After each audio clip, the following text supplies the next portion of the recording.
Good evening, everybody, and welcome to full delayed coverage of last night's Europa League match between Aberdeen and Burnley. The first meeting between these two sides, a Battle of Britain clash, which was always going to be very tight in terms of the way the game was going to end up being.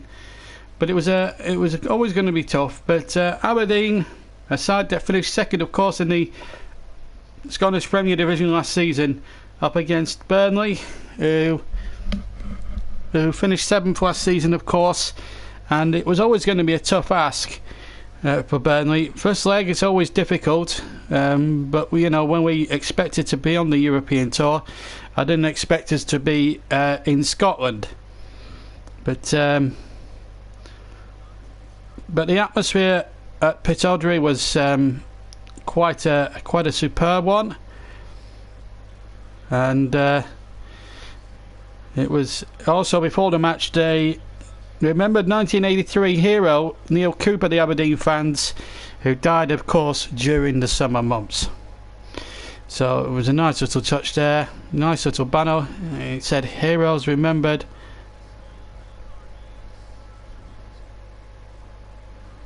Legends never die. So the team's coming out of the tunnel then as we join the match, as the teams emerge from the tunnel. Well, here we are. Good evening from Pittodrie on a historic night for Burnley Football Club. 51 years since they were last in Europe in the same competition then known as the Intercity Fairs Cup. They're back in action, and so are we on the Clarets Match Live. Only 12 days after I covered the World Cup final, I'm back on commentary duty. Not much of a summer break for me, but we're back live, and the first match of the new season, competitive season for us here on this YouTube channel, sees Burnley away from home against an Aberdeen side who finished second in the SPL last season. Let's look at the Aberdeen side with Joe Lewis in goal, then Shane Logan, Graham Shinney number 3, Scott McKenna 5, Niall McGinn 10, Gary McCarr-Stevens signed from Celtic number 11, Sam Crosgold, the big centre forward 16, Michael Devlin 18, Lewis Ferguson 19, 21 is Dominic Ball, and 28 Tommy Oban, Cherney, Forrester, Gleeson, Wright, Stevie May, Dean Campbell and Bruce Anderson amongst the substitutes for Aberdeen tonight. Burnley go with the strongest possible lineup. Nick Pope in goal, as per to Tom Heaton, he's out for injury. Then it's Matt Lilton, James Tarkowski, Ben Mee and Stephen Ward across the back. And then 3 in the midfield with Jack Cork, Jeff Henrick and Ashley Westwood in there. And up front you've got Lennon on the right, Chris Wood in the middle and Johan Berg Goodmanson on the left. On the bench, Lindegaard, Taylor, Vokes, Walters. And so Lindegaard, Vokes, Walters, Wacky Wells, Phil Bardsley and Irish centre-back Kevin Long, who's actually been at the club for quite some time despite the fact that he's now 26, 27 years old. The fans are really up for this one tonight here in the Granite City. Referee tonight is Daniel Scherbert of Germany. And we're all set for the kick-off of the new football season here on the JB Claret YouTube channel. Delayed coverage, delayed commentary of this Battle of Britain Part 1. Second leg at Turf Moor a week tonight. And me and Chris Whiteman, our new resident commentator. Just before we start, just to announce the schedule, myself and Chris Whiteman will be your main commentaries. And of course, Russ Vernon will chip in with a few during the season. So I'm not going to be the only voice on the JB Claret YouTube channel. We'll have Chris back and Russ back from World Cup duty. They both had superb World Cups. And they will be both back with us, with me, for the season ahead. But our first Clarets match of the new season, first Clarets match commentary of the new season, features Burnley against Aberdeen in Burnley's best European game for 51 years, and what a match it will prove to be, as the toss-up is conducted between the two captains. Ben Mee given the captain's armband, and Shinney, the other captain there for Aberdeen. Burnley in an all-new strip today. Look like Tottenham actually, all white, white shirts, white shorts, white stockings. So they're playing all in white tonight. Aberdeen in all red. Burnley still really in the middle of pre-season. The Scottish season has started. Competitive Scottish season has started early with the Scottish League Cup, the Betfred Cup up there. But the referee is about to get underway. It's Aberdeen against Burnley, and Burnley's first European adventure for 51 years.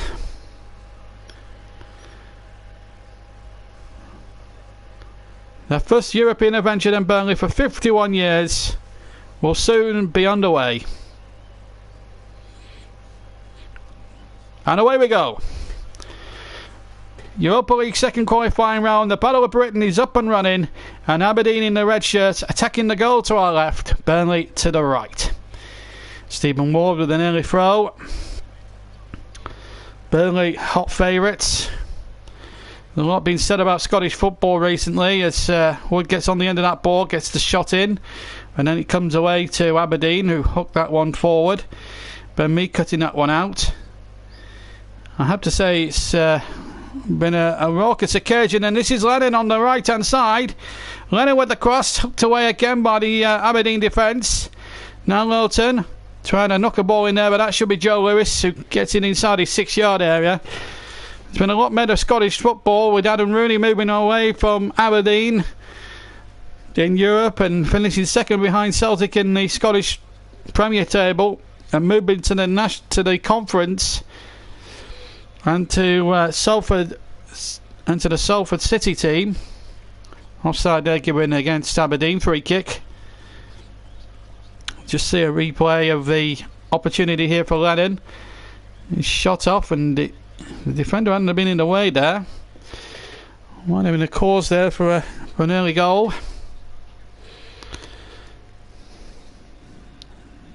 It's quite a cracking atmosphere around the stadium here. As Nick Pope, well, he hasn't had a summer break, Pope, which could be a little bit of worry. He was with the England side during the World Cup, so he hasn't really had a proper break, really, if you see what I mean. Which is always a worry, I suppose, in terms of fitness levels and one thing or another. He really did need a pre-season, and Tarkowski there getting the ball back. There's big Sam Cosgrove, number 16. Started his career in England, in actual fact, so he knows about the English game. So that's going to be well, I wouldn't say a concern, but he's a big, bulky centre forward, and he could be a big threat. Of course, Gary Mackay-Steven, as we all know, is a top quality player himself. The ball already with Joe Lewis, as Lennon again involved on the right hand side. Cross was just too close to the Aberdeen goalkeeper, Joe Lewis, a former Ipswich Town man. I'm sure Ipswich fans who are tuning in will thank me for that. As we look at how James Tarkowski getting the long ball forward. Tarkowski all the way down the field, and then cut out once again. Ball tossed forward once more towards the far side, and out of play for a throw-in. Gary Mackay-Steven didn't work out for him at Celtic. It was a big move for him to go to Celtic Park. It just never worked out under Brendan Rodgers, but he's back up there. Started out at Dundee United, incidentally. Mackay-Steven. All over the top back looking for him, and the ball should be Nick Pope's. In fact, Pope just, well, I thought he might have let that one go, Pope, but there's the Aberdeen manager. That's Derek McInnes, the Aberdeen manager.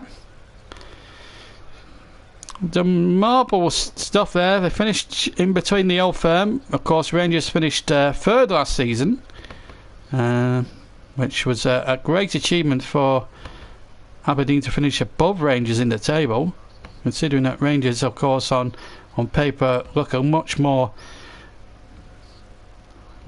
better outfit than what Aberdeen are. But Aberdeen to finish above Rangers is no mean achievement by any stretch of some imagination. That has got to be said. One ball forward. That's going to be Ben Mees. No trouble at all. And a long ball forward, and again cut out there by the Aberdeen defence. Ward's battling over there with Shinnie on down below me on the near side, and it is a throw in to Burnley, just 10 yards from halfway inside their own half. This is Ben Mee now for the Clarets. 0-0 is the scoreline here in this Europa League second qualifying round of winners. Well, winners of course going to the third round, and they will face a trip to Turkey. First leg here tonight, and then a week today the second leg at Turf Moor, which me and Chris Whiteman will be there vlogging for the YouTube channel and for his YouTube channel. We got tickets in the cricket field stand, and so we won't have the match commentary for the second leg, but we will endeavour to bring you full match commentaries for all Burnley's away fixtures in the Europa League. Obviously it'd be a very tough task for us to get there, and of course the Burnley fans are troubled. They've had over 8,500 Clarets points to be able to qualify for tickets for this particular occasion here tonight, so which I find rather bad in the extreme. Meanwhile, the German ref gives a decision, I think, against Ben Mee over on the far side. And Cosgrove, who throws himself about a bit, there's no doubt about that. And already we've had 6 minutes of the first half. There's Sean Dyche, the Clarets manager.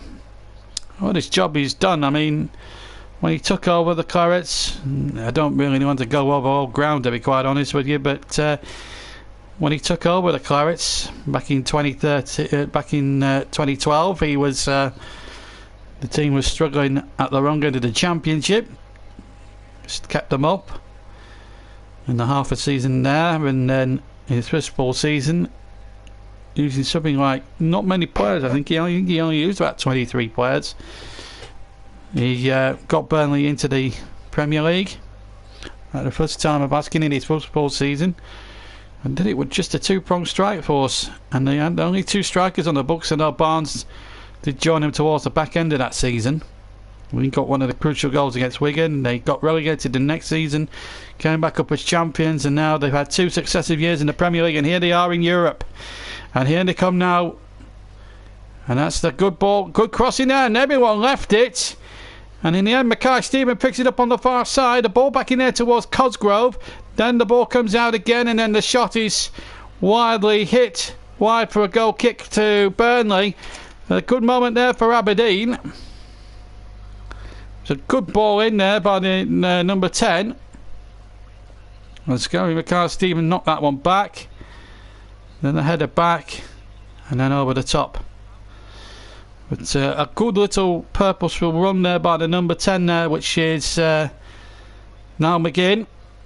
A lot of things have a lot of people have spoke very highly of in recent weeks and months.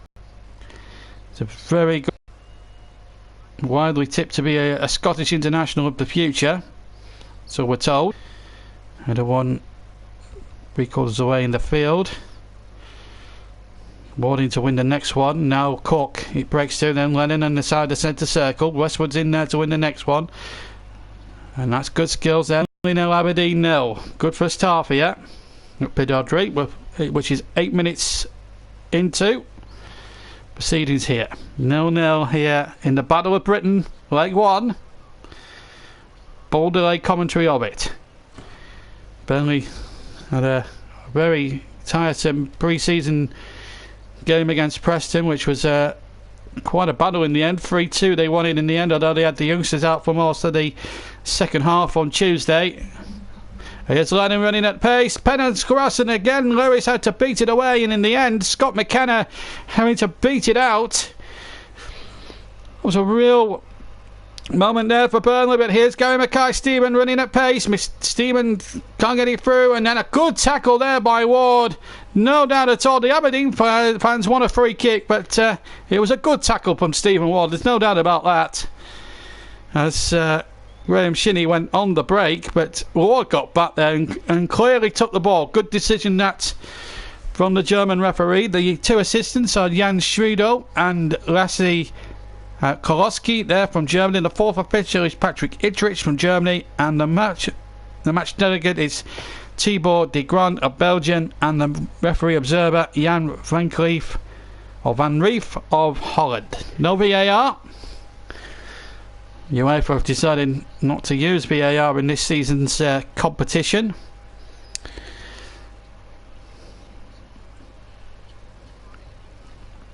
As Shea Logan takes the throw in on the far side, 5 yards from halfway, just steals a couple of yards but gets the throw in. 10 minutes gone then at Pittodrie. Aberdeen 0, Burnley 0 in the first leg of this Battle of Britain in the Europa League. And here is number 10, now McGinn. McGinn now on the right hand side. McGinn with the cross, little whooping ball in there, and Cosgrove going in hard on Pope, and then there's another challenge on Pope. He's lying prostrate on the ground, and this could be trouble for Nick Pope.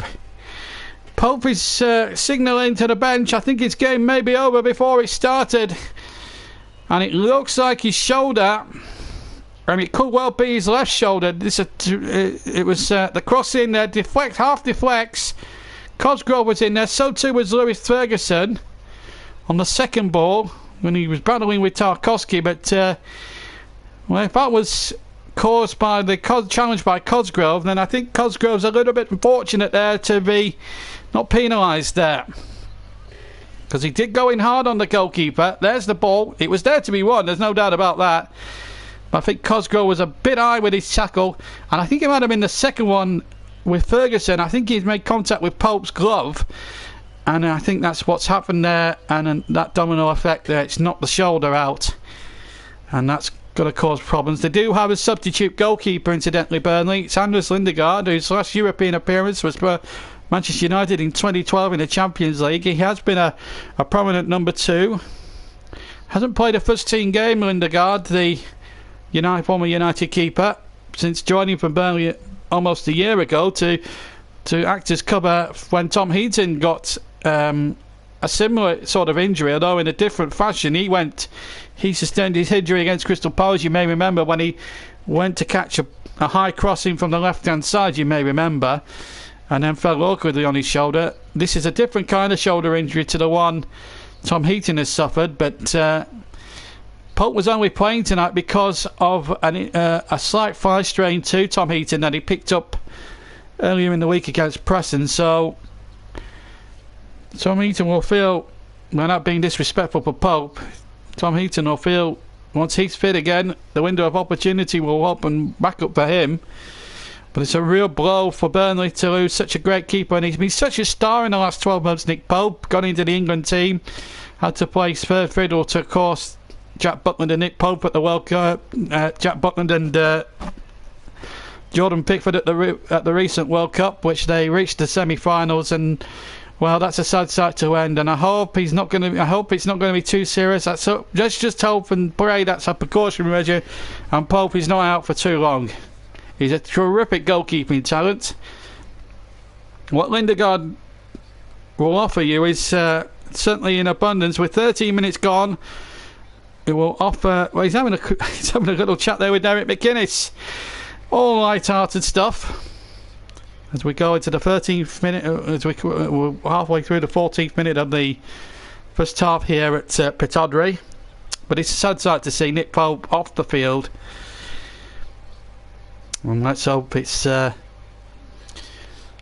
nothing too serious. So Pope off. What a sad sight to see. You don't want to see a footballer stretched off like that. Poor old Nick Pope. He's had a terrific last 12 months where he's gone into the team and has absolutely played out of his skin, got himself into the England team, and now he's suffered a similar injury to Tom Heaton, although in different circumstances, and goes down the tunnel absolutely distraught. And let's hope it's nothing serious. So Lindegaard on for Heaton. Burnley forced into an early substitution with 14.5 minutes almost gone. Lindegaard will get his first touch straight away, and that's to boot the ball forward from the free kick. A long ball, 3/4 of the way, almost up the field. Header won there by Mike Devlin. And then a foul there by Ben Mee. 3-kick to Aberdeen. And we're coming up towards a quarter of an hour gone then in this first half. 3-kick to Aberdeen. Just 5 or 6 yards over the halfway line, I would make it.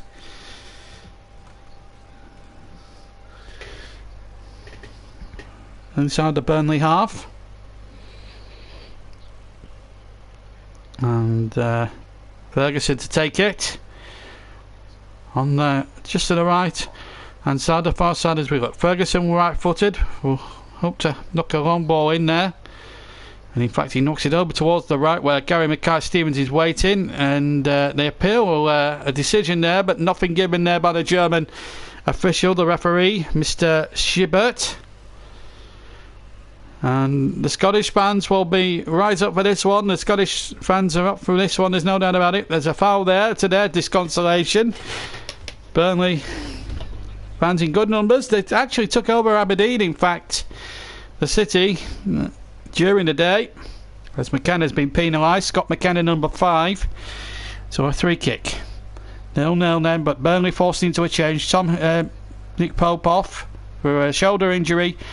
In a similar circumstance to what Tom Heaton did, but in much different cause in what happened to Tom Heaton. And obviously Anders Lindegaard is now on as Aberdeen look to try and threaten again. And they've got a free kick there. He's got a cheap one there by Chris Wood there on now again. It was a silly free kick for Wood to concede because Aberdeen weren't going too far forward there, and he just tugged him back. It was silly. Silly play there from Chris Wood, midway inside the half, and a cheap free kick really conceded for no reason whatsoever by Chris Wood. It was just a little bit brainless from the Burnley centre forward. They're going 3 up front, or they're going for 4-3-3 or 4-5-1, whichever way you want to term it. I think you'd been better off going with Sam Vokes up front. I think Chris Wood is. I think they'll miss the likes of Brady, Defoe, and Barnes, who are. Well, we're all doubtful for the game anyway, as the Ben Mee wins another header. Now it breaks to Mackay-Stevens on the right. Chance here now for Logan to get a cross in towards the area, towards Cosgrove. It goes down there. Robert Fiatri there. Penalty's been given. Oh, that's a shocking decision by the ref. And then even more shockingly, gives a yellow card to Tarkowski. Well, read into that if you will. The German referee has given a penalty to Aberdeen in the 17th minute. Gary Mackay-Stevens going to take it. It's Logan's cross. Oh my goodness me. That is an awful decision. Sam Cosgrove has done a Neymar and has thrown himself to the ground under no challenge at all. Tarkowski's not even touched him, and he's thrown himself to the ground, and the referee not 10 yards away saw it right in front of his own eyes. A sensationally given the penalty, and it's one of the worst refereeing decisions I think I've ever seen.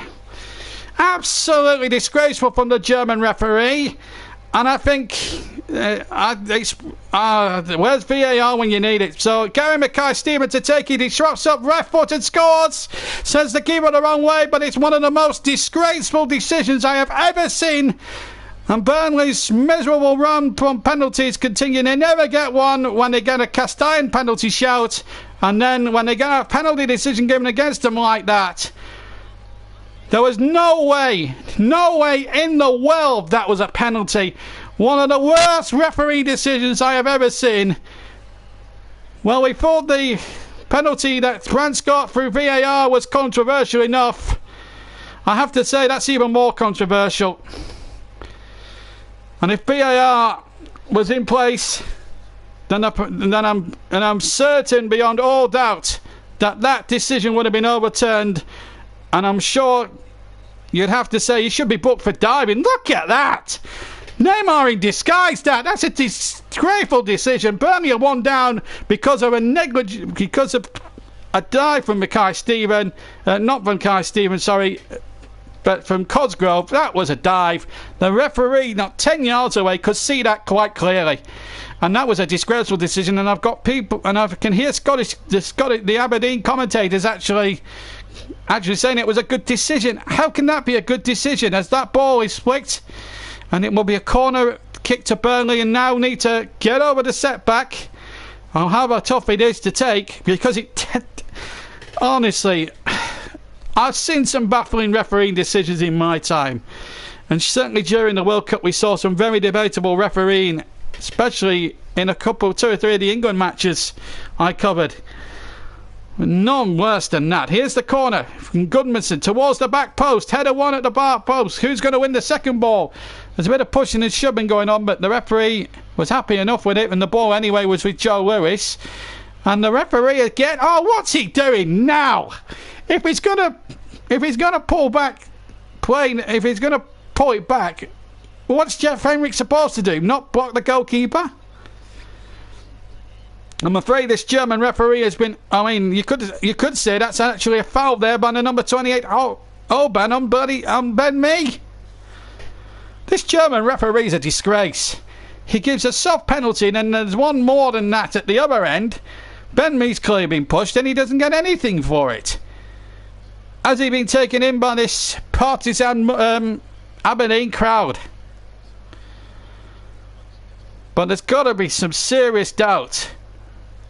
I mean, if the video technology was in place, there's no doubt at all that if Burnley had reviewed that, then the penalty would never have been given. Cosgrove has dived. He's cheated and he's conned the referee.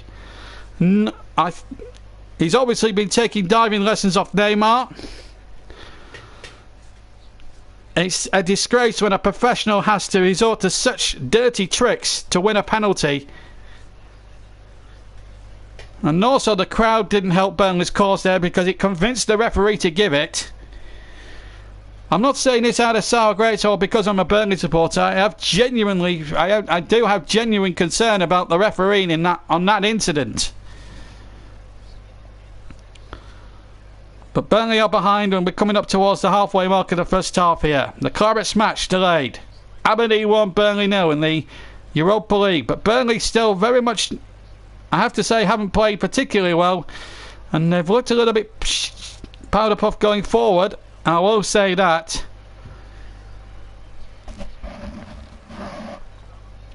But I honestly think the referee there has made an absolute ricket. Daniel Seibert, what an absolute disgrace of a decision.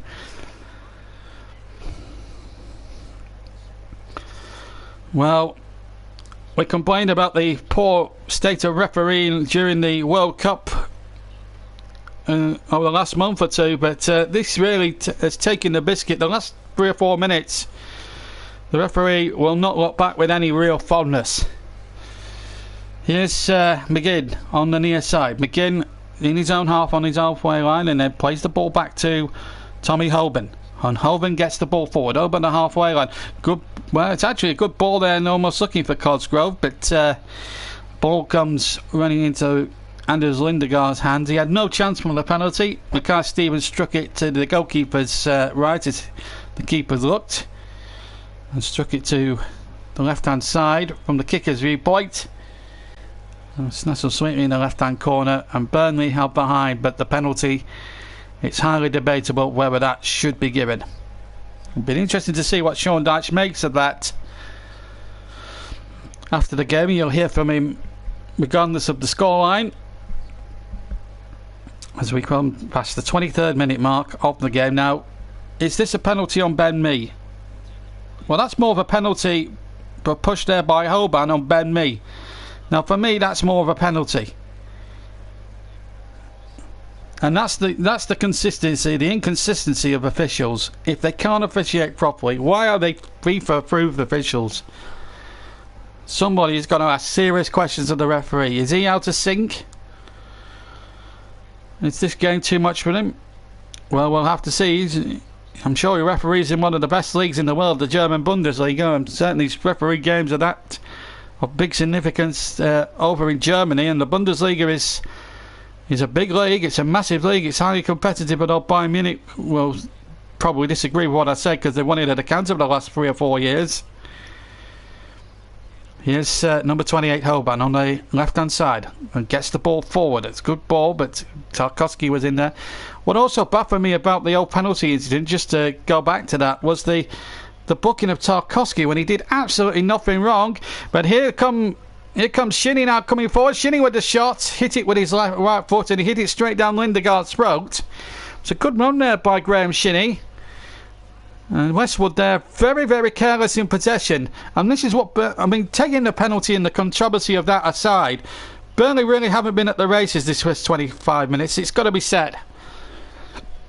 I don't think Joe Lewis has had a serious save to make. But having said that, the referee has not been fair in some of his decisions thus far. This is Lowton now on the right. Infield again to Westwood. Now Lennon is on the right hand side, and this guy has looked lively, and he's teased that one across, but the ball's ended up on the roof, and then it could have, on another day, that would have found Wood on the far stick, but instead the ball went on to the top of Joe Lewis's net and over for a goal kick. So 25 minutes gone. By the way, for delayed matches this season, we will not be using the comments section or the live chat because we're not live. But what I will say is, for all our live matches, the chat will be in full operation. So that element will still be there for our live matches, but for the delayed games, it will not be in operation. As we go past come up towards the 26th minute here of this first leg of the Europa League, second qualifying round. Burnley 1-0 down, and there's a foul there. There was a clear foul inside the centre circle, and the German referee not 5 yards away didn't see it on Chris Wood, or Jeff Henrik rather. I just find it amazing that he's been taken in by this Aberdeen crowd, and then a foul there for a nothing tackle there by Chris Wood. I really do think that they're making an awful lot of it. It's Ferguson involved. Ferguson's looking for that. He's just ran into Wood and has collided with him, and it's by his own admission. He's gone in there looking for the free kick. He's got it. I want to ask the question, the officials here. Are they trying to... I know Aberdeen are on paper an inferior side, but has he been taken in by this partisan Scottish crowd? I mean, the Scottish commentators, the club commentators for Aberdeen, they're absolutely waxing lyrical with the referee at the moment, and I'm very disappointed to hear that. And I know a couple of them, I know one of them, and I'll name and shame him throughout the match, because I think he's been announced. I've been sort of half listening to him when I have my earphones on and off. It's a free kick here to Aberdeen. Or throw-in rather. Holban number 28 with the throw-in. 1-0 to Aberdeen. Controversial penalty put away by Gary McCarthy-Stephen. I can't really take anything away from the penalty, the way the penalty was dispatched. There was no argument about the way he sent Lindegaard the wrong way. But there's a lot of debate whether that penalty should have been given, as that cross comes in again. And almost a defensive aberration, but in fact a free kick had been given. Now a foul again, this time by Shinnie on me. The two captains colliding with each other. Another good cross this again by McGinn. Yeah, Shinnie just pushes him there. Ward had sent it out for a corner. Looks from the first angle as if he'd knocked it perilously close to his own goal, but it wasn't. But there is a... But Burnley should be concerned at the moment because they haven't really turned up to the party in this first 28.5 minutes, and that's a bit of a worry now for Burnley. John Dyche will put it to the fact that they've not had a proper pre-season. They do have a couple of pre-season games, or have a pre-season game sandwiched in between the second leg on Saturday, I think. And then, of course, the big return game on Thursday night, which you'll be able to, which we're doing a vlog for on the YouTube channel, as Burnley now coming in search of an equaliser. First leg of the Europa League here at Pittodrie. Wilton with a good, well, not a good cross in the end. It was easily headed away there by McKenna. Now a chance here for Lawton again. Have a second goal, perhaps. He should have crossed earlier then. He took too long, and in the end, it allowed McGinn to get back and get a block off. But as soon as he got the ball second time around there, I felt Lawson should have crossed in should have crossed it first time. Coming up towards an half an hour mark, but the Burnley fans know a little bit more buoyed by the way the Burnley players have reacted in the last sort of 5 or 10 minutes since the goal. And in fact, they've got a corner. Goodmanson with the corner, left-footed into the penalty area, but it's an easy one there for Joe Lewis. In fact, he was fouled there, the Aberdeen goalkeeper. And that's the worry. He's not the best goalkeeper in the world, Joe Lewis, but he hasn't had a significant shot to save. And that is the worry. Taking the officials and the way they've been diabolical, you can't say Burnley haven't been brilliant. But Aberdeen have been very much the better side in terms of attacking this first half. I don't think there's much argument about it. It's just the way they've got the penalty and got the lead. That's a very hard. It's very hard for a lot of people to take here, especially if you're from England, because that was not a penalty. I think a lot of neutrals will agree. Although tell that to 20 odd thousand passionate Aberdeen fans and their commentary team. That good commentary team, because they were convinced it was a penalty, and certainly a lot of neutral people will say otherwise. But we've had half an hour, and Burnley are in trouble. Not in severe trouble as yet. There's still a long way to go in the tie. An away goal could be important come the final reckoning, but as long as they stay in the game and hold in there, they've got every chance of going away with a draw or a win. Remember, Burnley have always bounced back, as we saw so many times last season, from setbacks, and this is nothing new to them. But and of course the refereeing has been again suspect. But the German referee has not won many friends for me, and I don't think he'll be welcoming Burnley anytime soon. That's a good ball though to Lennon. Lennon to the byline, good ball back, and in the end nobody was in there, and that's the problem when you're playing one up top. The two Aberdeen centre-backs have had Chris Wood in his pocket right from the word go. It's a throw-in level with the Aberdeen penalty area to Burnley, which Matt Lawton is going to take. Again, back to Lawton again. Right hand side, back in field again, this time to Westwood. Westwood brings Ben Mee into the attack. Mee into Wood. Wood back to Westwood, 25 yards from goal. Westwood to Lennon, right to the penalty area. Lawton with a right footed cross from the right, but it's an easy one there for Joe Lewis, and that is the problem. I think Burnley have missed a trick here in formation, in tactics. I think if they started with Sam Vokes and Chris Wood up front, I think it would have been a much tougher test for the centre halves than what they've already had so far. I think that's the worry tactically. I think Sean Dyche may have got this one a little bit awry. Sam Vokes is amongst the substitutes. Just to go through the substitutes, already Lindegaard is on. The other subs, they can only use 2 more, by the way. Taylor, Vokes, Walters, Wells, Bardsley and Long. So 2 from those 7 allowed, as Lindegaard takes a right hand side cross. Mackay Stephen, and very comfortable on the edge of his 6-yard box. Just to go through Aberdeen's 7 substitutes, they've got Thomas Tierney, the backup goalkeeper, and then it's Chris Forrester, Stephen Gleeson, a very good player in his own right, Scott Wright, Stevie May, of course, formerly of Motherwell, Dean Campbell, and Bruce Anderson. That's amongst their substitutes, and that's given away rather cheaply again by Jack Cork. And this has been the theme of the first half from Burnley. They've got into really good attacking positions, but Aberdeen have been so, you've got to say, have been so well organised defensively, as that ball was almost ready through to Cosgrove, and that would have rubbed salt into a big wound if he had gone on the end of that ball and tried to beat Lindegaard and make it 2-0. Because the guy cheated. No doubt about it. He did a Neymar con the referee.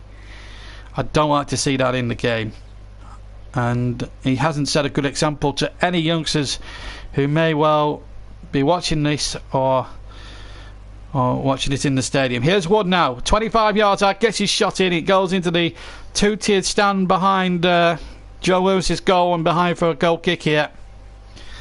Not going Burnley's way tonight here in the Granite City, I'm afraid. It's Wood's left footed shot. There was never trouble with Joe Lewis. It went a good Couple of feet over the crossbar. And behind for a goal kick to Aberdeen. Derek McInnes. Oh, his team have been the better side. I don't think there's much argument about that. The argument is, should they be in front? I'd like to have seen them score in a sort of much more legal way. They won a penalty for false pretences and legal false pretences, and that is something that us English will not be able to stomach here at the moment. You know, you want the referee to be impartial, but when you've got 20,000 Aberdeen Scottish fans on your backside, you are inclined, whether the decision's right or wrong, to give it, and they give it. But it's, I will say this, I mean, I've said it before, I've said it again, that has got to be one of the worst decisions, to give the penalty, then to give a yellow card for Tarkowski. It's one of the worst decisions I think I've ever seen. I've been commentating now on the, I'm doing live commentaries, live radio commentaries now for, this is our third full season, as that corner comes in from the far side by Gudmundsson. His delivery's not been up to the usual standards, whether it's down to the fact that they've not got up to full speed with the pre-season and everything. And then it's another problem I have with UEFA. Why do they have to schedule these games at this time of the year? But that's the way it is, as this ball comes in towards the penalty area. Out as far as Cork, who hits the shot, charged away. Now a chance here for Aberdeen with Gary Mackay-Stevens. Still in his own half, however. And he's found Cosgrove. Cosgrove goes down there looking for retribution, and he's been fouled there by Lowton. According to the referee, Cosgrove, well, I'd like to see that one again. He did go over a little bit more theatrically as well. Lowton, I don't think he's going to have the yellow card brandished, and I would be very surprised if he was. But by the German referee, I think he has booked him, I think. Let's see what happened. Well, I don't think it's a yellow card offence. In fact, it was Lewis Ferguson who went down, not Cosgrove. I was doing poor Cosgrove a disservice. Here's the free kick though. Aberdeen lead as we go into the last 10 minutes of the first half. We've had 36 3/4 minutes here at Pittodrie. First leg, it's not going to be over yet. I don't think we should be panicking, although I think a lot of Burnley fans will feel very hard done by. I've been looking at social media, and they've had plenty of bad things to say about the German referee so far, the Burnley fans. As I say at the end of the commentary, we'll hear from Sean Dyche and a couple of other protagonists as the game comes to a close. We'll also hear from Derek McInnes, of course, because we've got to give it from both sides. Here's McGinn now on the left hand side. McGinn having to turn back, and McGinn gets the cross in and hooked away by Burnley. Still 1-0 Aberdeen. 37.5 minutes gone. 20,000 just over at Pittodrie. It's actually been quite a warm day in the north east of Scotland, although the sea breeze will have made it a little bit more cooler. But it has been quite warm to say we're in northwest Scotland. It's been quite an exotic weather. Costadale, Aberdeen. Shirt sleeve weather. 38 minutes of the first half gone. 1-0 to Aberdeen.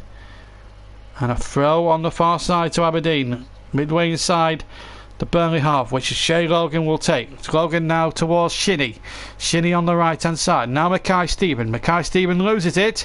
Tarkowski pinching the ball. Now finding Jeff Henrik. Jeff Henrik now trying to get the ball forward. Now Ben Mee will offer him a bit of support and hooks it up towards Chris Wood, who's been non-existent so far. Just a one speculative 25-yard shot which sailed a good couple of feet over the crossbar. That's the best that Burnley have been able to muster in terms of shooting on sight. Now then, chance here for Lennon. Lennon towards the area, just cuts in from the left hand side. That's a poor ball again, and it's that final ball, that spin, and lacking really in terms of the way that it's all gone wrong really for Aberdeen, or gone wrong for Burnley I should say. This is Jack Cork now on the near side. Cork running at the defenders, looking for Wood. Wood back in turn now for Westwood. Still 1-0 to Aberdeen. 39 minutes gone. There's touch back by Lennon. Henrik now to Westwood. Good running again. Now then, chance here for Ward. Good cross, and again, nobody gambling inside that 6-yard box, and then cleared away there by Holborn. Burnley still have it. They're coming into it a bit more in the closing stages of the first half. 39.5 minutes gone. And here come Burnley once again. Looking for this equalising goal. And of course, if they get it, it's an away goal to boot as well. Henrik has it, midway inside the Aberdeen half. Plays it out towards the right. Cork onto Lawton. Lawton now, plenty of time now to get a cross in. And he gets the cross in, and it's a poor cross with his right foot. And now Cosgrove holds it up. And does well. McGinn now back there to Holborn, who hits it straight at Lennon. And then the ball ricochets very kindly to Aberdeen's Joe Lewis to pick that one up. We're now into the final 5 minutes of the first half as we look at a replay. Stephen Ward crossing across, and why isn't Chris Wood getting in that 6-yard area?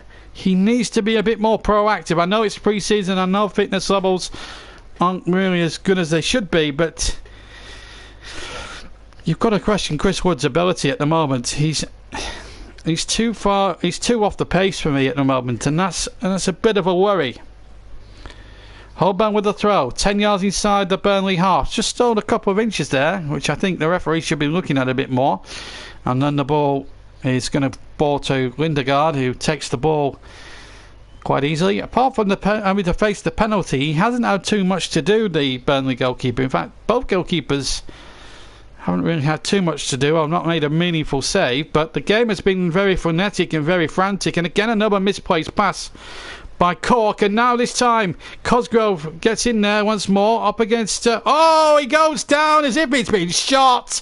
If that's a free kick, then that's another disgraceful decision. Cosgrove clearly dived on the left hand side.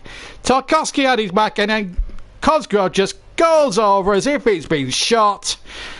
He's been watching a lot of Neymar during the summer. There's no doubt about that. Sam Cosgrove has been a disgrace in this first half, and I think he's not been penalised. I think the referee has to get the book out and book Cosgrove for diving, or simulation, as most commentators tend to describe it as, but we know it as diving. I'm not a commentator that minces his words. We're inside almost the last 3 minutes of normal time. There might be a couple of minutes, 2 or 3 minutes at the end of the first period, of course, for that unfortunate injury, of course, to Nick Pope. Let's not forget about Pope. And hopefully we'll get some news from Sean Dyche later on about that. But the signs didn't look good as he was carried off, and that was in the 13th minute. Aberdeen now trying to referee the match. Let the referee. Ferguson saying that, well, Aberdeen have been stealing a few yards from set plays, so why can't Burnley? It's not one law for one and another for another. Burnley 3 kicks, and now Ben Mee has it inside his own half, over the halfway line he goes on the left hand side, plays it toward. Again, it's just pass, and just hasn't been any penetration from the Clarets in the first half. Sean Dyche has to get the air dry out, and that's another poor ball from Lowton, who's usually Mr. Reliable in these sort of in these sort of games, and he hasn't really been that in the first half, and that's you have to say a bit of a worry here as we go into the final 2 minutes of normal time here at Pittodrie at the end of the first half. It's quite a worry here. Burnley trailing for a controversial penalty, and it was a controversial penalty. Goodmanson wearing a number 7 shirt, incidentally, looking to emulate another fantastic winner off the pass, Super Glenn Little. Here's Lennon pace to burn, even though he's 31 years old. He's still running around as ever. He's got plenty of European experience. There's a low cross in now, and now Lowton tries to curl one, or Robert Goodmanson tries to curl one, and he's curled it wide at the target again, Joe Lewis, with no meaningful save to make at this stage of the game. Worries are plenty here for Burnley. There's no doubt about that. And as we go into the final minute of the first half, and well, serious questions and inquests have to be made about the referee's sanity to give a penalty, which was never ever a penalty in the first place, for a foul allegedly on Sam Cosgrove. I'm absolutely convinced it wasn't a penalty. I've seen about 3 or 4 replays of it. It just doesn't make sense to me that the penalty has been given, and I'm convinced about that. And it's absolutely disappointing when you see a decision quite like that. And I don't like to accuse referees or anything amounting to that, but surely there has to be consistency. We played the 45 minutes, incidentally. We're now we're 13 seconds into stoppage time, for which there are 3 minutes at the end of. But it's been a disappointing first half for Burnley. They haven't been penetrative enough, but the penalty should never have been given in the first place. And one has to look at the refereeing decision and take a long hard look in the mirror, because it was never a penalty. Played 40 seconds of the 3 minutes. We'll take a 2-minute break and then come back with full second half commentary in just a second, as Ward tries to gamble in there. Goes down. Wasn't a penalty. The ball had been out of play. So Devlin doing well there, and there is a bit of a togetherness with the Aberdeen side.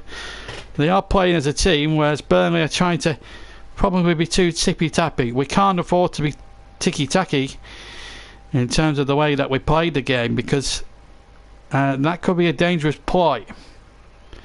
We are 1-0 down, and the longer we are 1-0 down, the more difficult it's going to be, as we now go into the second of 3 minutes here at the end of the first half. This is Gary Mackay-Steven on the right hand side.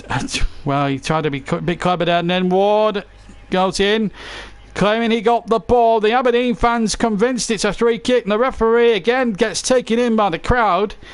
Did Ward get any of the ball here? I'm just looking very well. It's a bit soft. It's a bit soft. Ward went in there to win the ball, just fractionally missed, but I don't think he got any of the manners either. Once again, the referee's been taken in by this partisan crowd here at Pittodrie. We're now going into the final minute of the 3. Aberdeen have a free kick again. Chris Ward furious with the referee, who's not been on Burnley's side all day.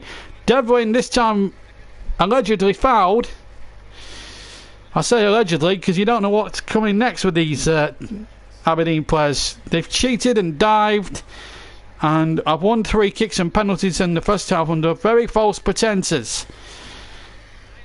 30 seconds of the 3 minutes to go at the end of the first half. Controversial penalty in the 18th minute, scored by Gary Mackay-Steven for a foul on Cosgrove, who dived. And ledge foul, I should say. So McGinn to chip the ball into the penalty area. Headed away this time by Tarkowski. And up to away now. We're into the final 10 seconds of the stoppage time at the end of the first half. And, well, that was good play there from the defender. And out for a throw to... It was Devlin who was doing some of the covering job back in his own half. And doing well. And that's the half-time whistle then at Pittodrie. A real disappointing first half if you're a Clarets supporter, which I number myself one. A 19th minute penalty converted by Gary Mackay-Steven, but one has to question the referee on all that. And Jack Court making the point now, I'm seeing, towards the German official. It was a cross from Logan. And at what point did Tarkowski actually touch Cosgrove? I can't see it myself. One of the worst decisions I have ever seen in 25 years of watching or commentating on football. But it's that undecision, a poor decision from the referee, and that's put Burnley behind. But having said that, Burnley have been poor themselves, but they've got it all to do in the second half, but they're still not out of this tie by any stretch of the imagination, the Clarets. Hard time here at Pittodrie. It's Burnley 1, Aberdeen 0. And we'll be back for the second half in a couple of minutes.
And a warm welcome back to Aberdeen, to Pittodrie, as the second half gets underway, or about to get underway, with Burnley trailing 1-0. A goal after 19 minutes from Gary McCarthy-Stephen from a penalty that was controversially given for an alleged foul, shall we say, on Cosgrove by Tarkowski. No changes from either side as the second half gets underway, or about to get underway. Aberdeen in the red shirts are going to attack the goal to our right. There's the German referee, who will not mean too many friends in Lancashire for his refereeing so far. Burnley could have had a penalty themselves soon afterwards, as Aberdeen about to get us underway. Referee just checking. And Aberdeen get us away then in the second half. Want to go up. And as I said, they're in red shirts and attacking the goal to our right. Burnley in all white. As I said, no changes from either side. As we get under the way, I have to say, Dave McDermott's commentary on, by the way, was an absolute disgrace. I was listening along, was talking to you guys, and I've got to tell you that I think one or two of the refereeing decisions was very, very appalling. But yet they seem to think, well, he seemed to think that the decision was right. Well, I've got news for him, it wasn't. Here's Ward then with the throw-in. 1-0 Aberdeen lead. Ward inside the Aberdeen half to Goodmanson wearing 7. Cork now out to the far side. Lowton, who needs to have a better second half. I'm sure Dyche will have had given him a right hairdryer treatment at half time. As the ball chipped in there, and that was better. Good old flick by Westwood. Just couldn't find Wood. Joe Lewis quickly off his line to carry it out as we played a minute of the second half. 1-0 to Aberdeen. Here's Joe Lewis. Right footer gets the ball over the halfway line. Devlin on Cosgrove rather challenging with that, and Cosgrove now has gone towards the right hand side. Cosgrove carrying the ball there, back to Logan. Logan, good control by him, good close control there by Shea Logan, and then his cross comes shot from the right. Wildly out of play and behind for a goal kick to Burnley. Ben Mears hurt himself as well.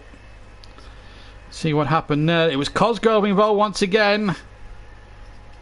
Well, he hurt himself and then Cosgrove appeared to push me down. Now that, in my view, constitutes a bookable offence. He's already injured at this point there, Ben Mee. He's hurt himself, and then Cosgrove just stupidly shoves him to the floor. Now, if the referee hasn't seen that, then I think he's absolutely disgraceful. Ali Beattie giving Ben Mee some treatment here. But watch, I'm just looking at a replay here. Watch this. I mean, he's injured himself. He's fallen down there, and then he's just pushed him over. That's a yellow card offence in my book. I find that incredible. Well, Ben Mee is a tough cookie, and he's back on his feet again. But Burnley are 1-0 down as we're going towards the 3rd minute of the second half. It is a goal kick, by the way, and Lindegaard will be the man to take it. So Burnley for the moment down to 10 men.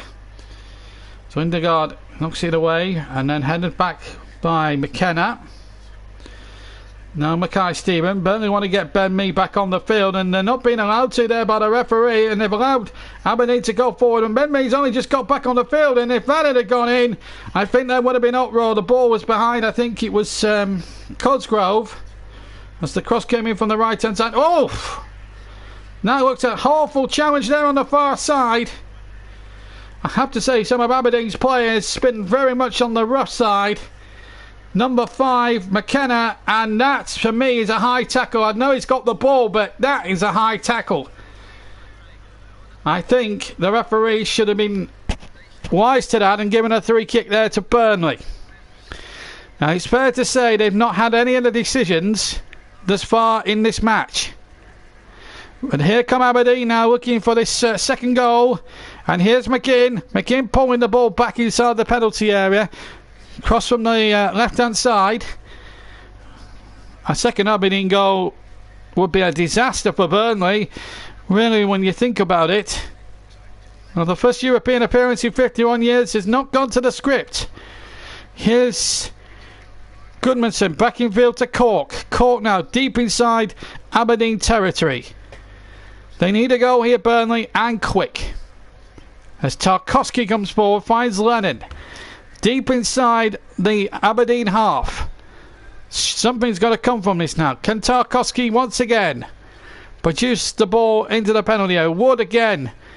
Easily sent off by his marker. I have to say Chris Wood has been marked with great efficiency tonight. One has got to say. Benme to get the ball forward for Burnley. Into Goodmanson. Goodmanson turns away from Logan and Mackay-Steven.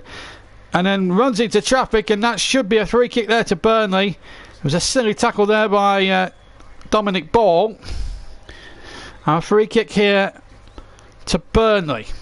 5 minutes played of the second half at Pittodrie. Not turning out to be the night to remember for Burnley unless they can get a goal and get a positive result, a draw or a victory. And an away goal, that would be magnificent. A good point. Cork's had a save by Lewis, and I don't think he knew much about it.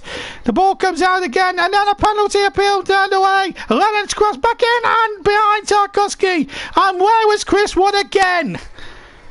Burnley so close to an equaliser. Jack Cork, diving header, 3 yards out, and it's hit the frailing arm of Joe Lewis. Goodmanson's cross. And I don't think the goalkeeper knew much about the save. Possible appeals there for a penalty there, or possible case, and then Lennon's cross from the right. And somehow hooker by Crook Aberdeen got it clear. But they've got a free kick. Should have been the equaliser. Long kick forward. And a no foul there, was it? Free kick given. Against Westwood this time. Or in favour of Westwood this time. Benme now for Burnley. 1-0 down, remember, over the halfway line. And then the ball back to Benme once again. 10 yards inside his own half. Plays it over halfway in field to Chris Wood, who needs to be more further forward than what he has been throughout the match.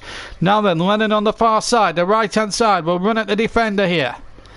He'll run at Oban. Still Lennon. Infield again to Cork.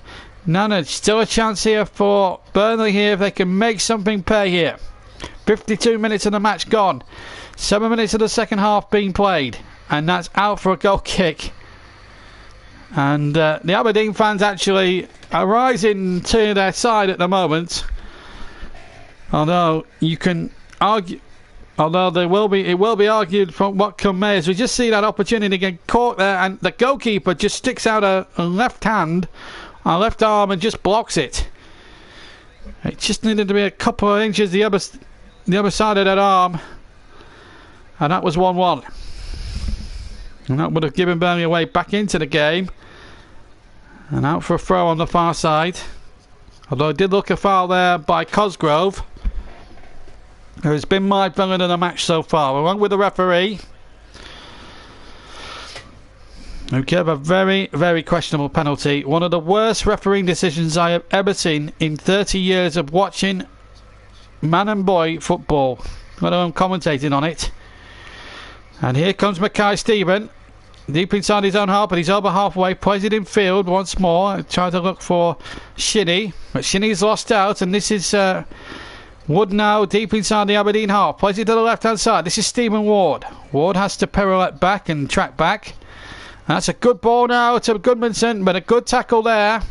Nothing wrong with that at all from the defender. That was Ball. And he's conceded a corner. Left hand side, near side as we look.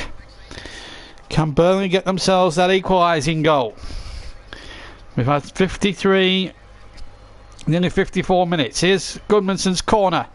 Not a good one. Headed away there by the Aberdeen defence. And now Mackay-Steven bounding down the left-hand side. This guy's a very pacey player, and he's got 2 for company to his left. And it needed to be a much better ball. And then the shot in the end from Cosgrove. was more than half chance in the end. He hit it with his right foot, but he hit it so tamely that Lindegaard was able to get down very, very slowly and just gather that in at his own speed. Well, it's been a very tough examination here up in Scotland tonight for Burnley. The first commentary of the new season. The first of, I'm sure, many. But it certainly has been a real game of patrician, and nothing to choose between the two sides at this moment in time. It's been a great advert, this game, for Scottish football, for English football and Scottish football too.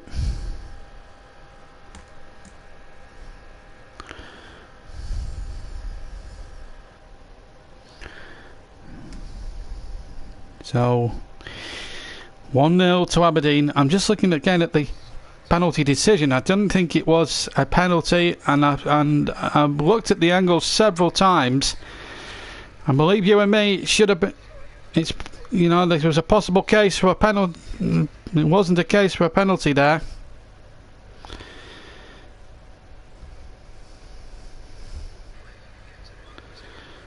Burnley 1-0 down. And here's the ball forward. Chances here now for Lennon. Lennon getting the ball back. It's a good ball back in there, but again, good defending again. 10 minutes of the second half gone. Burnley trail Aberdeen by a goal to 0. Here's Lindegaard. Lindegaard now to Westwood. Westwood now playing the ball out to Ward. Ward back in turn to Westwood. Westwood's ball in. Good ball now to Ward, who really needs to get far forward, and again loses possession rather cheaply to Mackay-Steven. Now a chance here for Logan. Oh, that's a horrible tackle. That's got to be a red card, because it was a very high tackle. Went in, I fell with both feet. The German referee should be reaching for another colour rather than yellow, and I think it should be the same colour as his shirt. He's a very lucky Shay Logan there to receive a yellow card, because in my opinion that was a red card. Aberdeen get away with it. Should be down to 10 men. Look at that. Stupid. It looks a horror tackle, and I've seen reds given for that.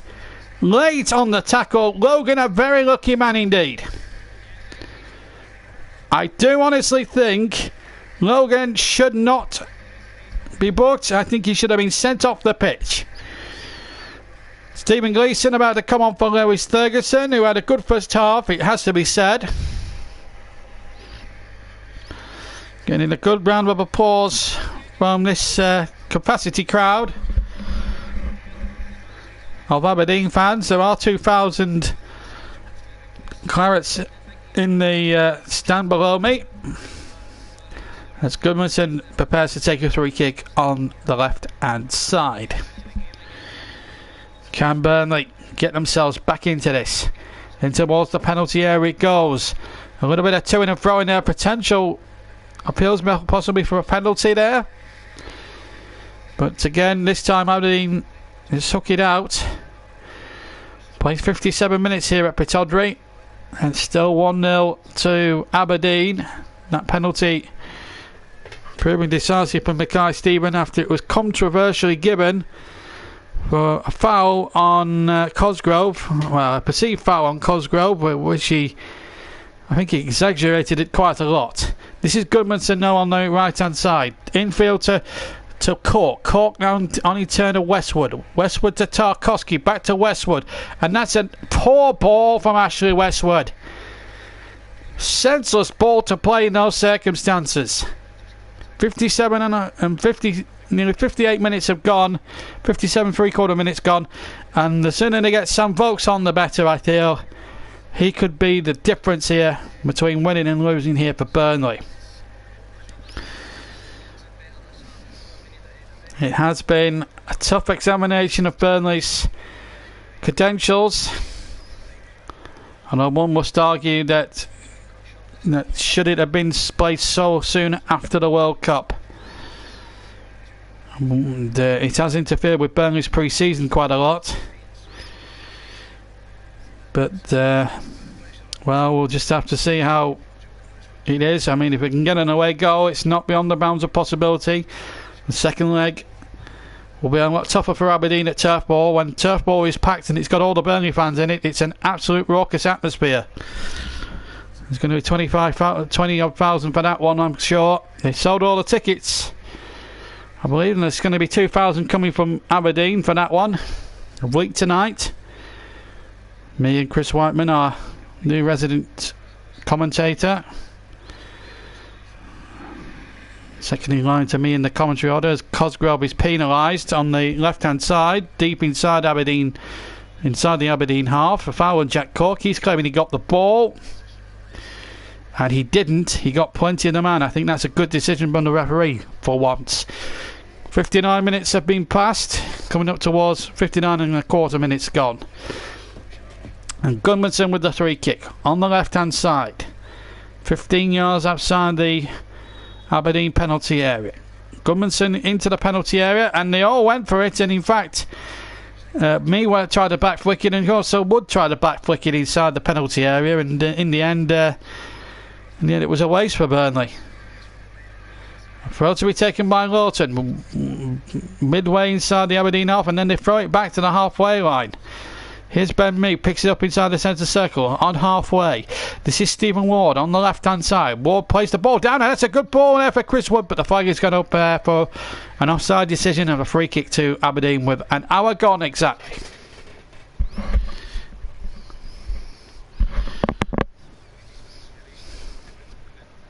Played an hour. And Sean Dyche altered play for here.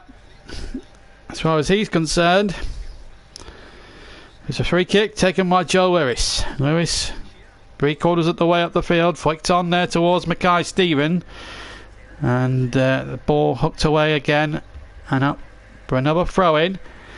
It's a raucous atmosphere inside Pittodrie now. It's 1-0. And you were looking at this from English eyes now rather than Scottish eyes, and I have to say the English eyes are not smiling right now. Oh, that was loose from Cork, and that was almost punished upon. McGinn was alert, and alert to the danger very, very well. Kick away, headed away. Still 1-0 to Aberdeen. Here's Henrik now picking the ball up, finding Tarkowski. Tarkowski giving it away rather carelessly to Ball. It was just an awful pass.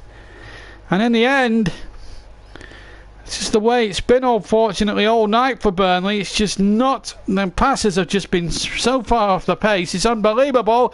And here's a chance now for Aberdeen. Cross comes in and it's gone behind. And I think it's gone behind for a goal kick. But there's problems here for Burnley, who have yet to make a substitution. Shinnie has been involved once again.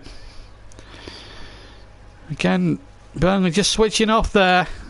Shinnie's cross wasn't causing any bother for the goalkeeper, but it is a bit of a worry. Burnley trailing to Aberdeen, who finished second in the Scottish Premier Division by a goal to nil. 7th in the Premier League. They got 120 million. Aberdeen got £2 million. So Scottish football is on a decline as far as the money's concerned. It's just not enough interest in it. Although Chris Sutton was singing its praises or defending it right to the hilt, I don't understand why. The tendencies are not exactly up at the moment, although Rangers with Stephen Gerrard might just bring a little bit more dimension to the Old Firm side of things. I think a lot of people don't, but the purists don't enjoy half the Scottish matches because apart from Rangers and Celtic there's not much else to talk about, and that's no disrespect to Aberdeen, who have played okay tonight, but they've been second best in the second half. It's Lindegaard has the ball. Lindegaard with the kick, right footed, over the halfway line it goes, up towards Wood. That's got to be a free kick surely for a foul there on Chris Wood, and it was Logan who was, or Holban, sorry, that was fouling him, and the free kick's been taken quickly Back to Lowton once again. Lowton looking for options. He's got one there in Westwood. Westwood has got two red shirts all over him there. Still deep inside the Aberdeen half. Now midway inside the Aberdeen half. The ball out to the far side. Westwood back in field. And Henrik does well. Pirouettes away from his man. Finds Westwood. Westwood now tries to dink a ball over towards the far side where Lennon was waiting, but two Aberdeen defenders were there. This is Lowton. Lowton in field to Westwood. Westwood, another poor ball. Never going to find Lennon in a month of Sundays. And I think Westwood, if it had been a Stephen Defoe or a Robbie Brady putting that in, when the quality was obviously there, but Westwood, I think, does lack that quality, I believe, to be a top European player. And there has to be questions about the transfer policy at Burnley, and it shows the lack of depth in the team. No Brady, no Defoe, no Ashley Barnes, who would have relished a match like this tonight. Maybe at least one of them could be fit again for the second leg, which takes place at Turf Moor a week tonight. And at the moment it's one goal here from Mackay Stevens that's deciding the first leg. In goes Gleeson very hard there, and then a foul there showing on Henrik, but the referee playing on, and here's ball over to the far side, and here comes that man again, now McGinn, who's tormented Burnley on the left hand side, and McGinn again taunts Lowton, gets the crossing, still a chance in there, header one, and again a good save this time by Lindegaard. And Ben Mee was nowhere on the first flick, and that should have been 2-0 to Aberdeen.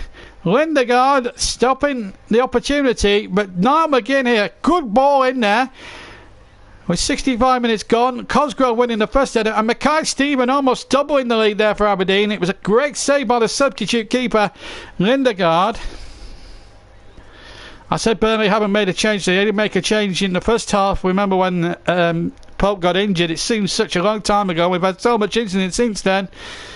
It's untrue as the corner comes in, and then a shot by Shinnie. In fact, it's gone out of play, and it came back to McGinn, who was in actual fact in an offside position. And a free kick to Burnley. And they're rather fortunate there. The Clarets. Could have been 2-0. Mackay Stephen on another day. But once again, you've got to give Niall McGinn a bit of credit. Cosgrove, very poor defending, it has to be said, by Ben Mee. And he was very, very shabby. Allowed Mackay Stephen, who's not the tallest of players, to win a ball he should have easily won. And and the referee, as well, he's saying that the Aberdeen player dived here, caught, ball went over. I think he did go over the top there with his theatrics. Let's see if he got the book. Nah, he didn't get the man there. Ball's dived. He's dived, and that's been the disgrace. It's been disgraceful. Now Burnley about to make a substitution, and not before time too. Second of the night, Henrik off, and Ashley Sam Vokes on. Can he make the difference? It looks as if Burnley are going to go straight 4-4-2. So it looks as if they're going to go two up top and really double up on the Aberdeen defence and cause double the trouble. Here's Devlin's free kick on halfway towards the far side of the field. Again a header one, and again a free kick given. And Cosgrove, whose theatrics and persistent fouling isn't always not got a yellow card yet. And yet Tarkowski gets a yellow card for nothing is beyond me. This German referee wants to look at his performance.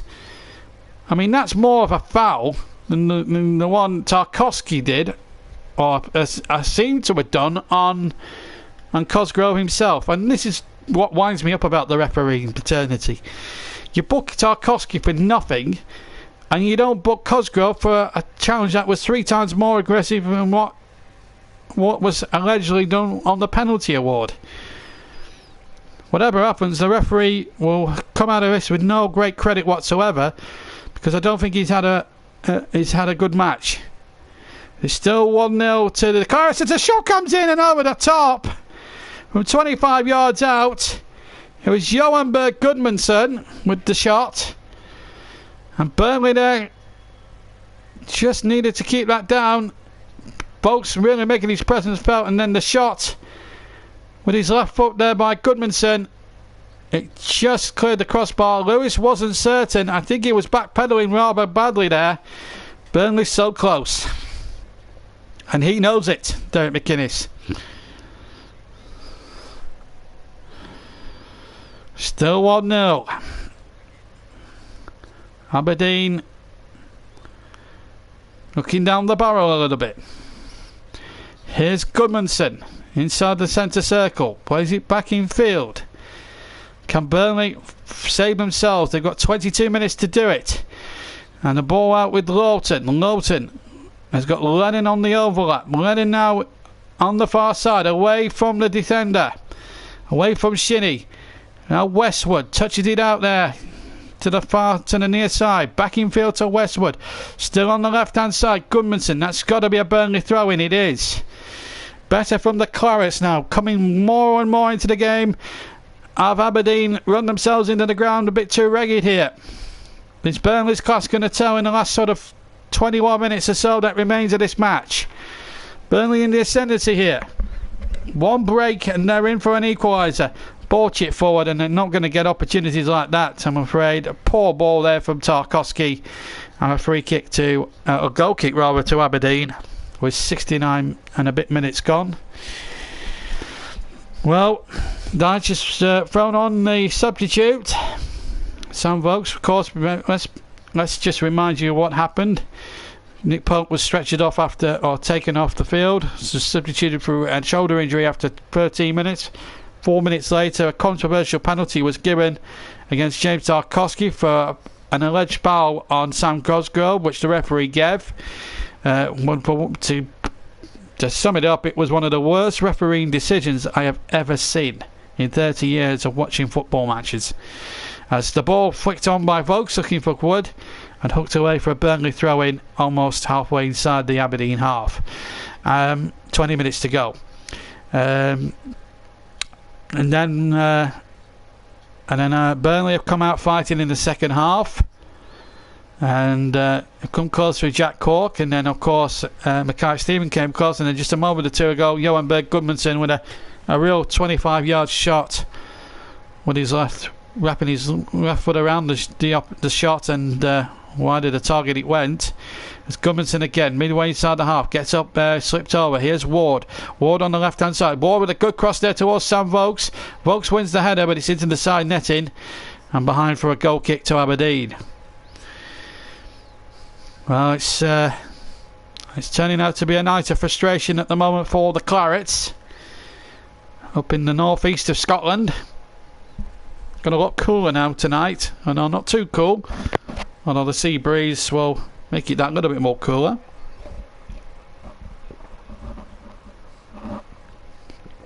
Well, the Claret supporters, one or two worried looks on their faces I've seen. It's not been a night they'll want to remember for a long time. And so much optimism once the season was over. Last season was over, really. About the summer. Who was going to come in? No one's come in yet. Maybe tonight has taught Sean Dyche one thing and the board one thing. They need reinforcements and they need them quick. Because they've been below par, but they've been a little bit more better in the second half. They've shown a bit more urgency. But they still haven't been able to take the chances up until this point. Here's Tarkowski now and almost on halfway. Westwood inside the centre circle. 5 yards inside the Aberdeen half. Sprays it towards the left hand side looking for Ward. Can't find Ward. The ball out of play. And a goal kick to Aberdeen with 18 minutes of normal time to go here at Pittodrie. It's not been plain sailing for the Clarets. I said it would be 2-0 in my Facebook prediction last night, and I certainly got that one wrong in terms of Facebook predictions.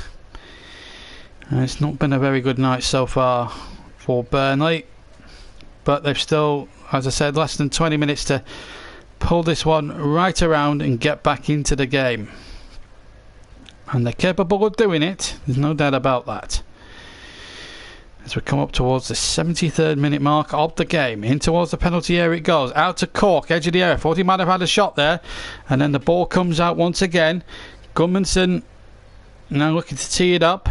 Westwood out to the far side. And Lennon and Lowton on to Lennon.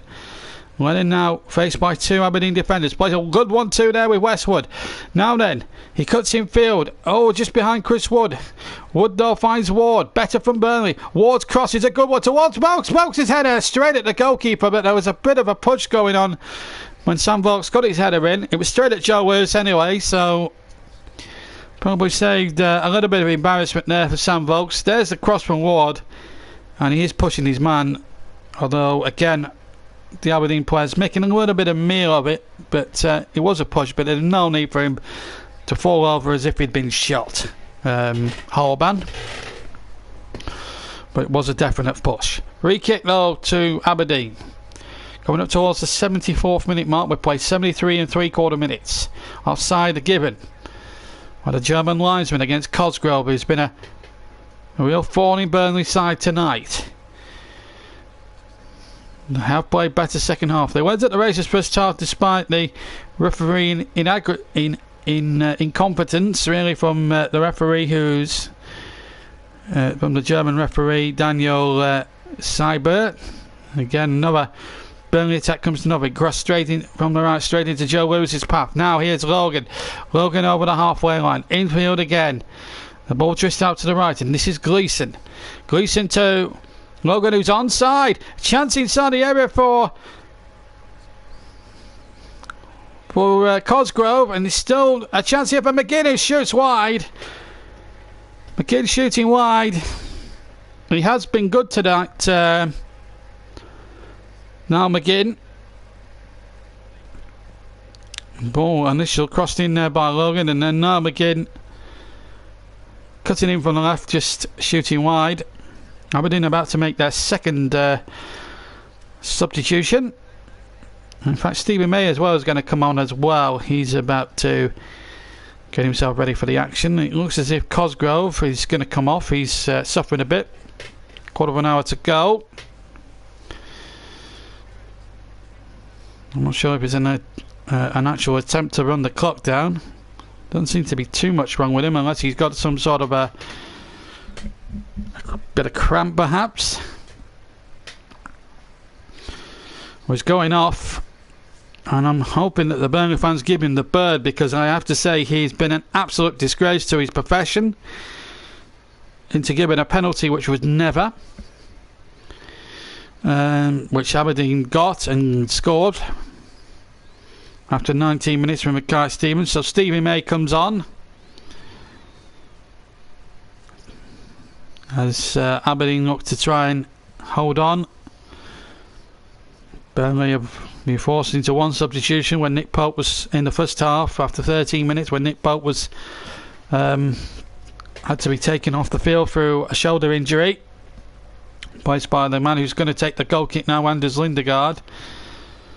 And so Stevie May on. The second Aberdeen substitution is yet to be confirmed. And another player gone down, and can't tell who that is. Let's have a look. Well, at what point did Sandbox do anything wrong there? I'm trying to figure out who it is. It's Devlin. Well, he's made a meal of it again. I have to say that looked like play acting, because to me that didn't look a foul at all. And if it did, then I think the referees is about as stupid as the Aberdeen fans that have been stupid as the Aberdeen players themselves. I don't mind gamesmanship, but it's not within the confines of the rules, and that's something that we will find very hard to accept if Burnley lose the game tonight. Granted, we haven't played well, certainly in the first half, but we played much better. And here's Ward, allowed to come a long way forward, but there was just nobody inside the 6-yard box running to Campbell, and Ward's cross was a waste in the end. And John Lewis can breathe a huge sigh of relief in that Aberdeen goal. As we see that cross again, wasn't a great cross really, didn't lack any conviction, but Burnley still have a problem. 1-0 down. An away goal though could change all that. Well, it's not beyond the realms of possibility. As Hughes' kick is headed away there by me. Free kick given against ball to Burnley. 15 yards inside the Aberdeen half on the left hand side of the centre circle. Then the inside as we look, Westwood's going to take it. Now 20, we've had 78 and a half minutes almost gone. McGinney's coming off, so with 78 and a half minutes gone, McGinney's off, and on in his place is the number 15 Scott Wright. So Aberdeen making their final substitution of the evening. We can play out of the nominated 7, as they Burnley do have one substitution left for them to use. At the moment, I will remind you of that Burnley bench in a second, which I can now because it's a throw into Aberdeen deep inside their own half. So the bench is for Burnley now. They've got left out there Lindegaard and Box are on, so they've one left to choose between Charlie Taylor, John Walters, Naki Wells, Phil Bardsley or Kevin Long. But at the moment it's going Aberdeen's way. Once we approach the last 10 minutes of the second half to go. We've had 79 and a half minutes. Burnley looking for this equalising goal. Here's Tarkowski. Tarkowski now to me. 10 yards inside his own half. Fix out Westwood. Westwood is round Tarkowski and halfway line. Tarkowski now to get a ball into the area. Looking towards Ward. Winning the header well. Folks inside the area. Marked by 2 Aberdeen defenders. Folks gets it under control and shoots and scores into the left top right corner.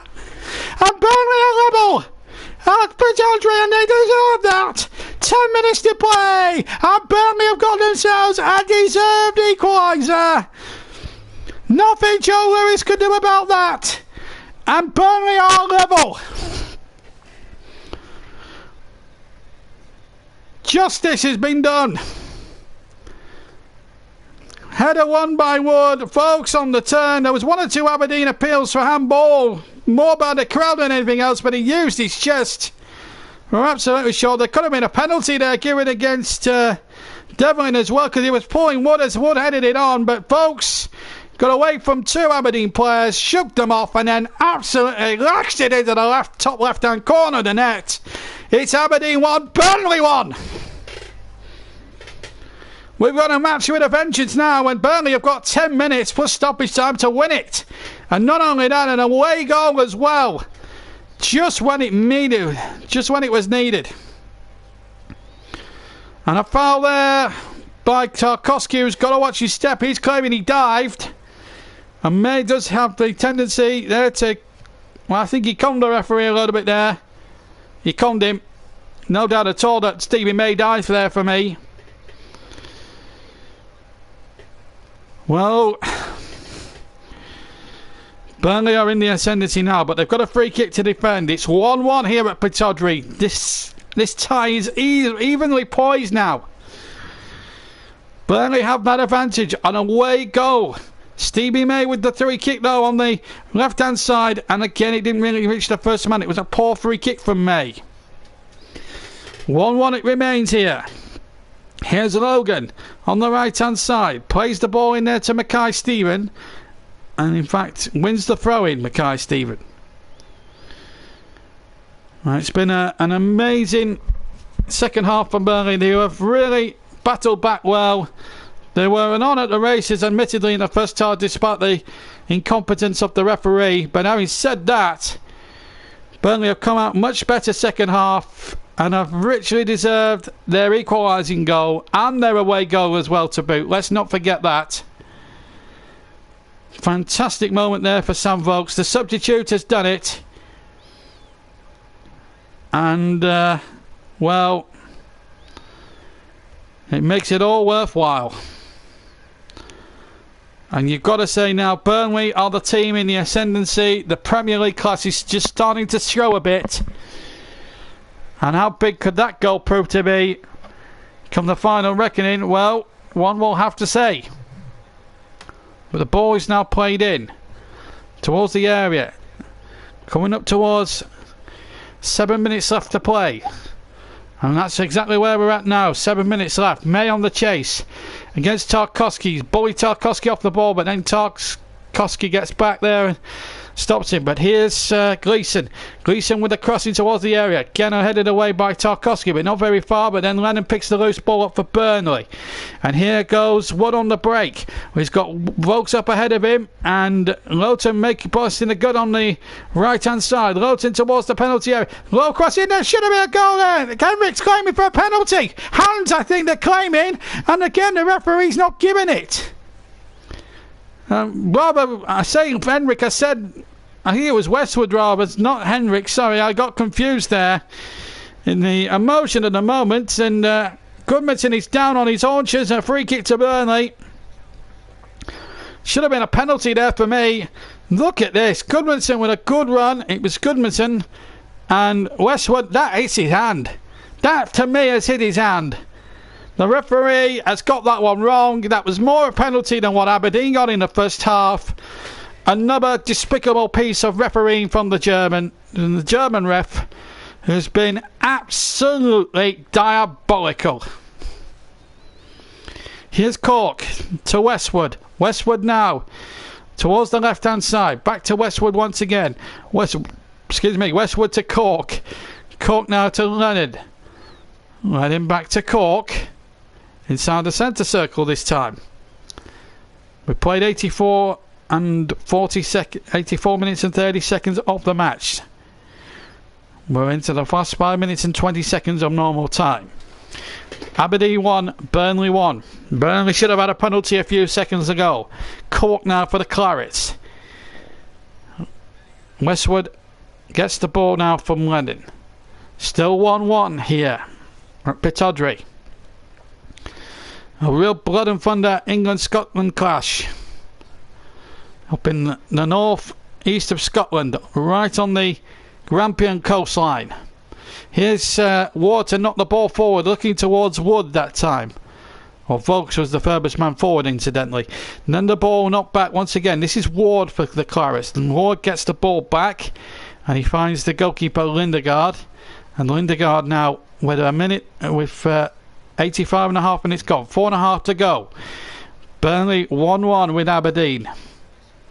It's been a real battle that has really been absolutely contested with great authority by these two sides. No quarter given. But at the moment, Burnley will hold an advantage. Even a draw would turn into a win because of that away goal. And remember, if it was to end 0-0, it would count double after 90 minutes. Not like the League Cup where it counts double after extra time. Running is offside, incidentally, on the left-hand side. Free kick to Aberdeen with just under 4 minutes to go. Well, it's all to play for in that second leg down at Turf 4 a week today. You'll be able to see a vlog of that on the JB Clarett YouTube channel. There'll be no commentary because I'm going to be actually at the match itself in the cricket field stand, watching it as a spectator. But it will be a vlog, and I will be giving my opinions on the second leg. You'll be able to see that within the next week or so on the JB Clarett YouTube channel as May goes charging through. He appeals for handball. Never it was. It clearly comes off the chest of Matt Lawton. How on earth Stevie May can appeal for that is ridiculous. Here's Logan on the right hand side. Back to Mackay Stephen. And then the ball is out of play. Conceded by Ball.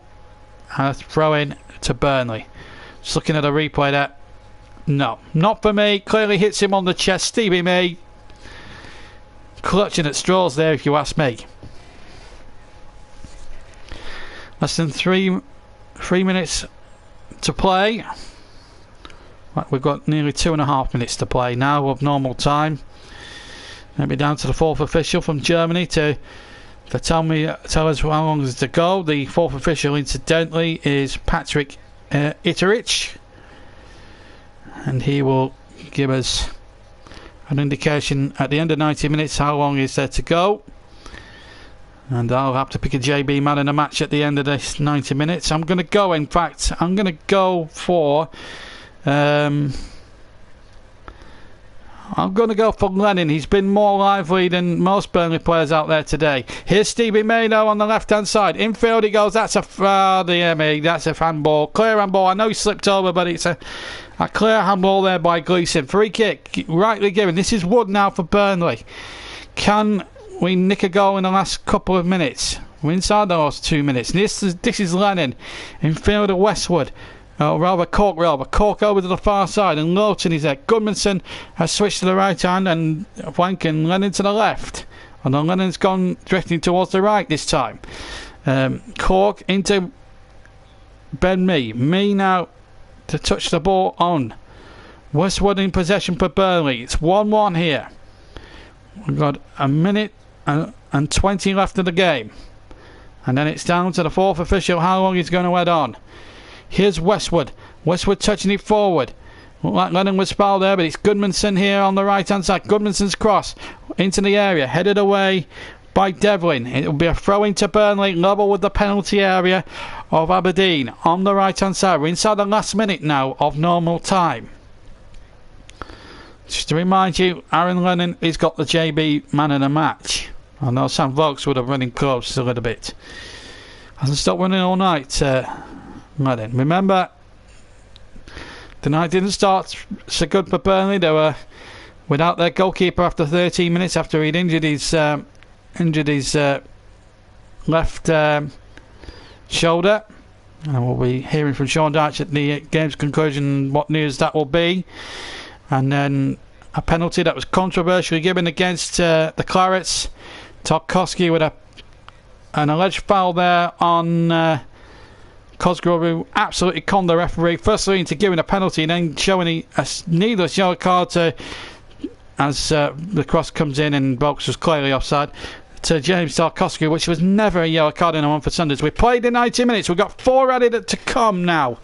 I don't know where 4 minutes have come from, but that's the verdict we've had.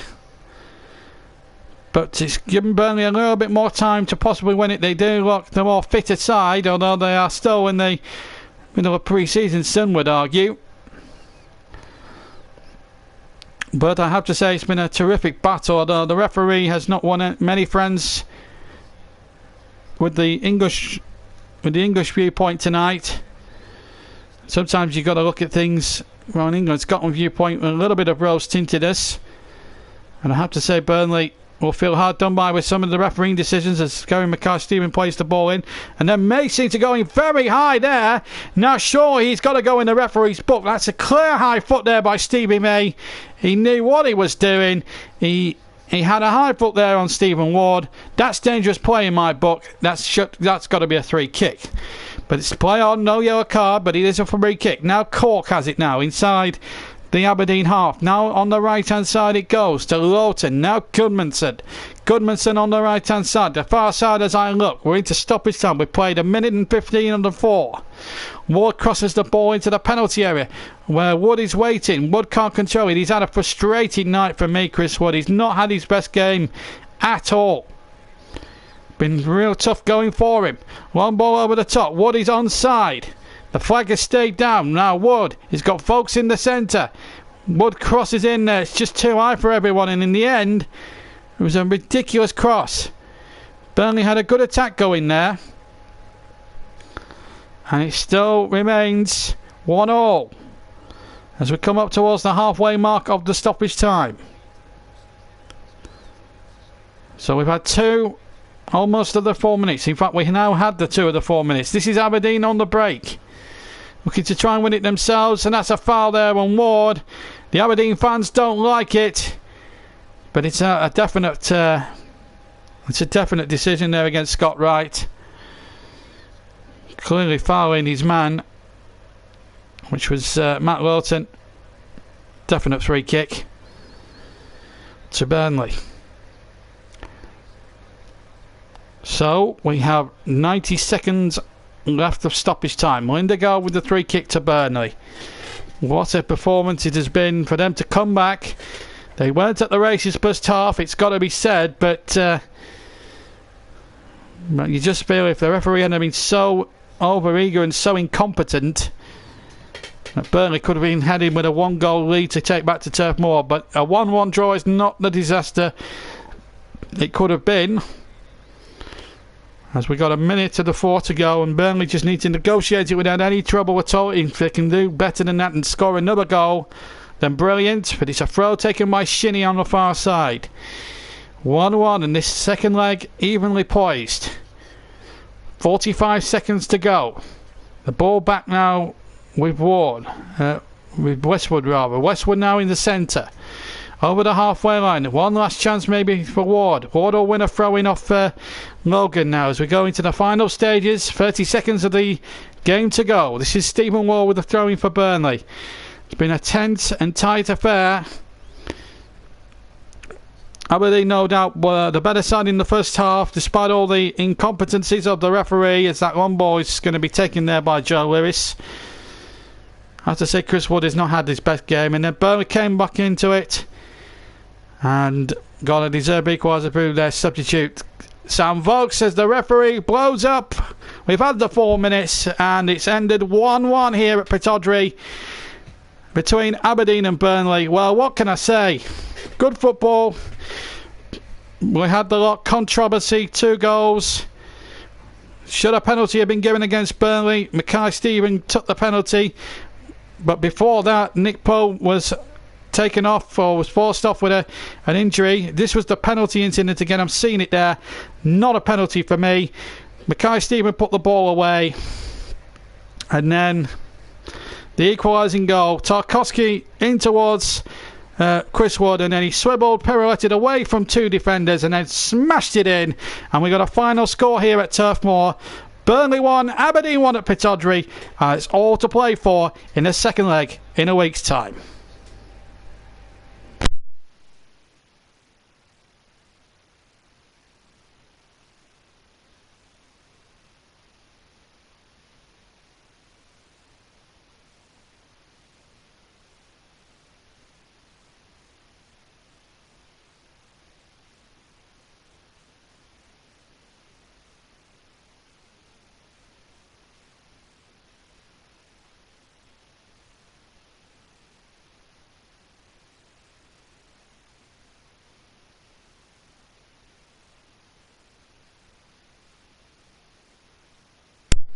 So Burnley get a deserved share of the spoils in that first leg, but not without controversy.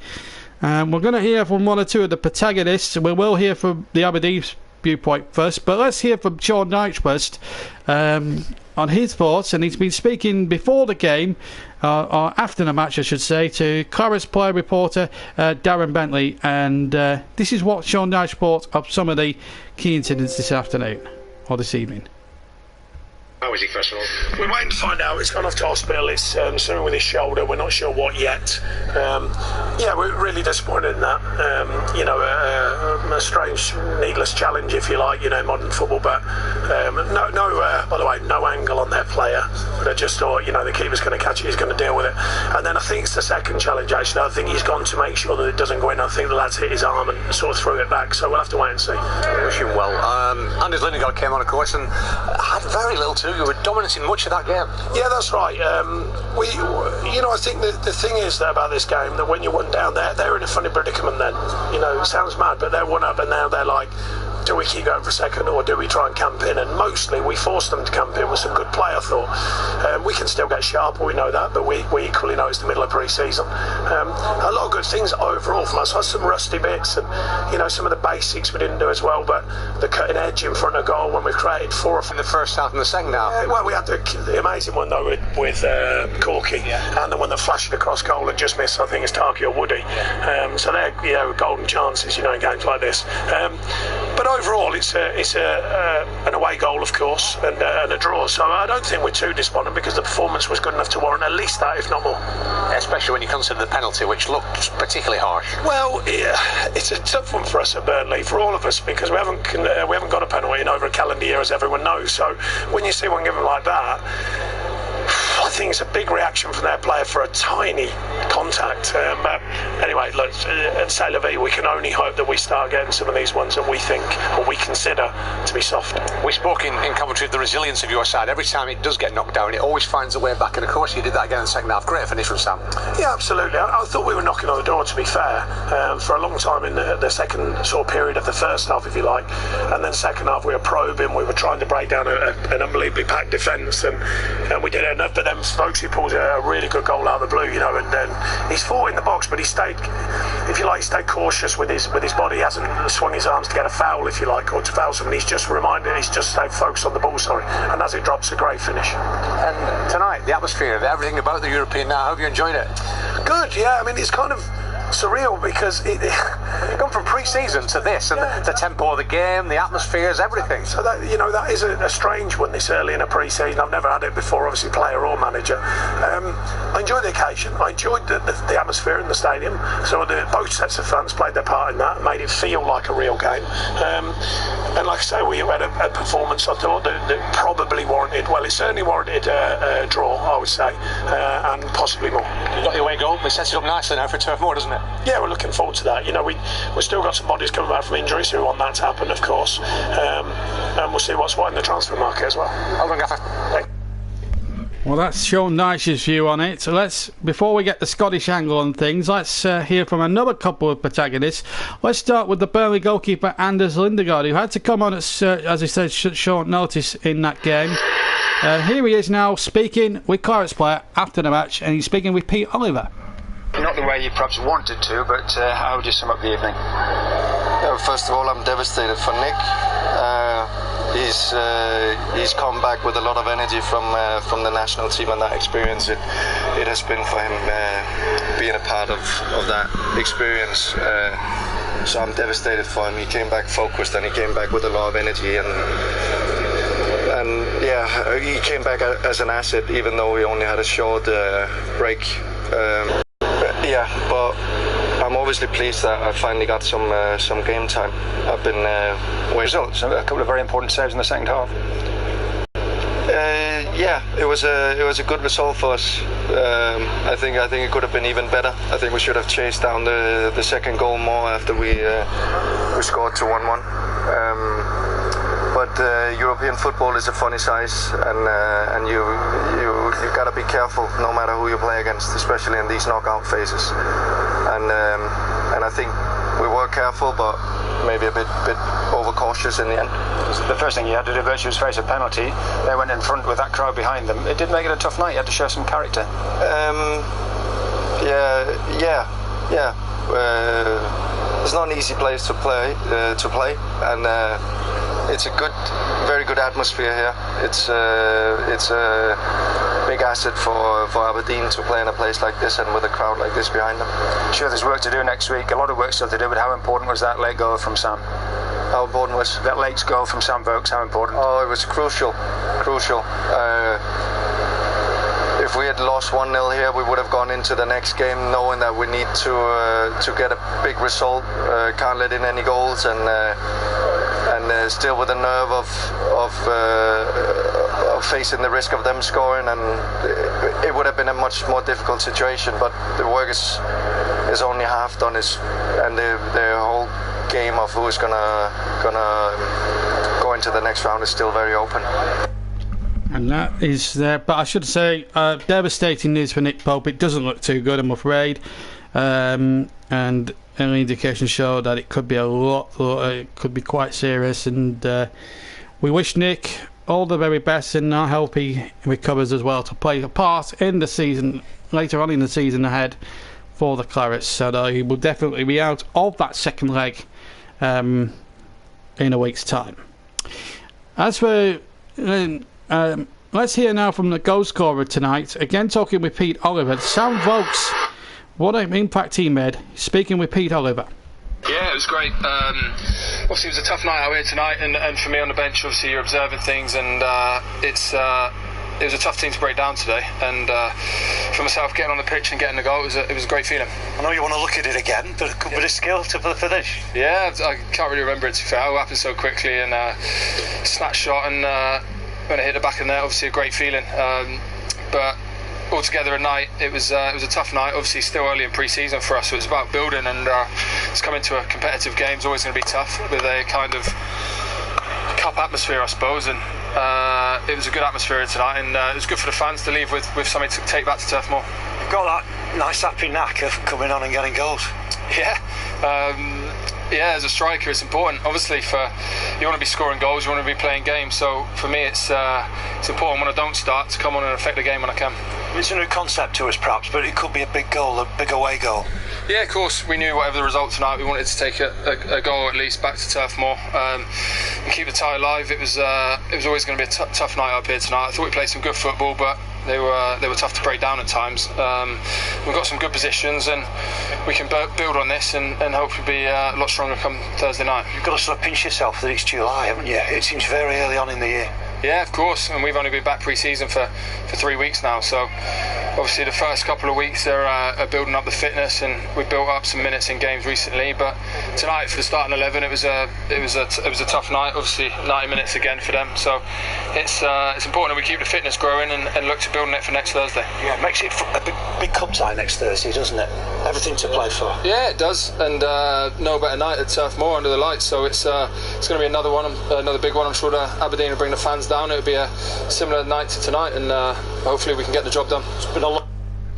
There we are, that's the Burnley angle, and I have to say the referee was an absolute disgrace tonight. The penalty was never a penalty. I've looked at it 3 or 4 times and it didn't look a penalty. Incidentally, the interviewer there on the Sam Vokes interview was actually Phil Bird.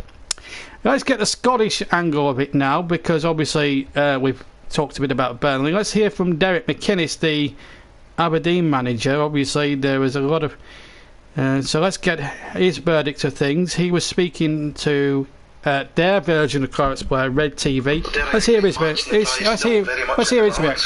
Yeah, very much so. It's half time. Obviously the onus is on us to go and score down there, but I wouldn't bet against us based on the evidence of tonight. We had some real good moments in the game, and we were unlucky not to add to the goal we scored. So I think it'd be wrong to suggest we deserved to win it. I thought we deserved something from the game. It's not only just for the effort we put in, but for the amount of intelligence and good play we had. We're up against a Burnley team who operate at a far different level from us, but we at times were very good, and at times very organised, and we restricted them to very few moments. I think the goal they score is good centre forward play. We maybe get a wee bit too tight, and Vokes uses his body well to get that shot away. But I'm not too critical of anybody. I thought my defence and my goalkeeper were outstanding. I thought the energy we showed through the middle of the park were excellent, and we carried the threat on the sides with Gaz and Niall. Cosgrove, a boy we paid 20 grand for up against an England international. It caused them all sorts of problems, and and I think when you look at Tommy Hoban coming in and getting thrown in at left back, a very assured performance. He's going to be a brilliant player for us. I think in the end up we'll be better for having had the game. Evidence in the past tells us that certainly last season against Rocky we can replicate games through pre-season games and do all the work in training, but nothing beats a competitive game. That is worth about 2 weeks of pre-season work, and it's the strength is in the legs now, the boys that played tonight, and we'll be better again next week for it. So your players can be pleased with their efforts. We're naturally disappointed we haven't won the game, because that's always the objective, but we still feel it's half time and a tie that we can certainly still in. I thought Burnley played very well second half. I thought they tested their organisation, they moved the ball well. I thought the one thing that we were guilty of more in the first half was showing a bit more composure and making some passes, and not just happy to be a counter-attacking team. I thought we could have played a bit more, and I think because we never kept the ball better in that last 15-20 minutes of the first half, I think we were using too much energy to keep chasing the game and chasing the ball, and that's something that we aim to do better in the second leg. There was a lot said before the tie about how poor Scottish football was in comparison to English football, but any neutral looking in on that wouldn't have known the difference, would they? No, we see our club tonight, and this is a great club, and you see it in its full splendour. You know, the tribute to Neil, the colour from the sides, the noise from the side, the healthy understanding from the supporter, recognising the important the opponent we're playing. We showed we're a brilliant club tonight. We showed we're a good club and we're a good team. So whatever people think we can't, we're probably not going to change people's minds who have the ignorance that don't know the game. So, but you know, I think we showed we're a good team. We almost won a game, and we're a moment away from doing it. Well, I have to agree. I have to disagree. Scottish football isn't as good as it used to be, and also, what he also failed to realise is that he was helped by some very, very generous refereeing. I'm going to sign off with this. The referee last night was a disgrace to his profession. The penalty, which was awarded to Aberdeen, was one of the worst decisions I have ever seen. I said it in commentary last night. I'll say it again tonight. My opinion hasn't changed from 24 hours on. Was one of the worst decisions I have ever seen in nearly 30 years, man and boy, of watching football. I've seen some terrible decisions down the years, and I saw quite a few very, very debatable decisions in the World Cup just gone, but that beats the lot. How Tarkowski has not even touched him. I have to agree with Sean Dyche, next to nothing contact, and then to add insult to injury, to book Tarkowski for it, it was the senseless refereeing. And I have to say, McKinney says that Cosgrove caused problems. Him and the referee were causing problems because he was rolling around like Neymar, trying to win decisions, and I didn't think it was right. But that's the way it is, and Burnley deservedly are level in the tie, and I think now the advantage is with Burnley. I think now they're odds on to win the game, and I fully expect them to win at Turf Moor. I can't see Aberdeen doing much in the second leg, because that late goal from Vaux, I think, will demoralise them, and we will see the real golfing class. I don't care what Derek McKinney says. I don't care what Chris Sutton said on the radio last night when he was commentating for BBC. Scottish football is not good. It's not a good standard of the league. So, I mean, that's my opinion.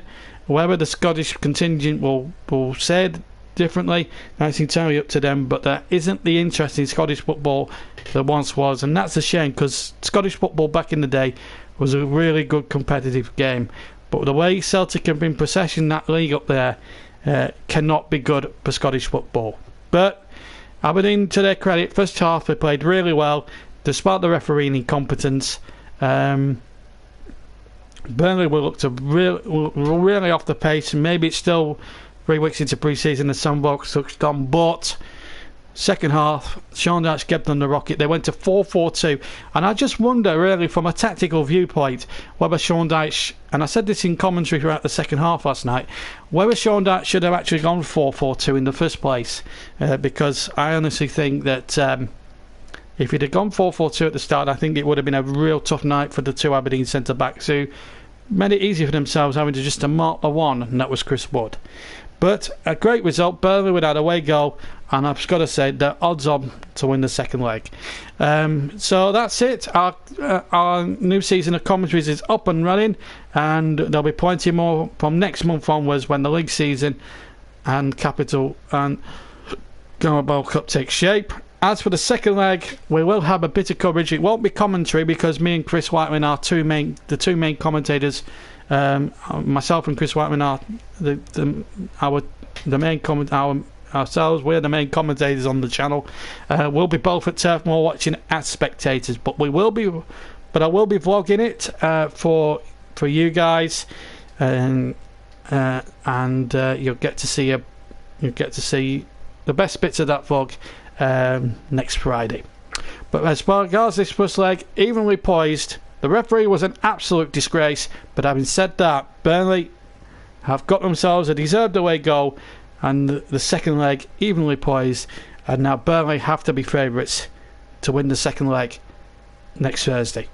I hope you've enjoyed the delayed commentary of Aberdeen against Burnley in the first leg of the UEFA Cup second round, or the Europa League second qualifying round. From me, JB, Enjoy the rest of your weekend, and we'll see you for that vlog next Thursday. Till then, take care. Goodbye.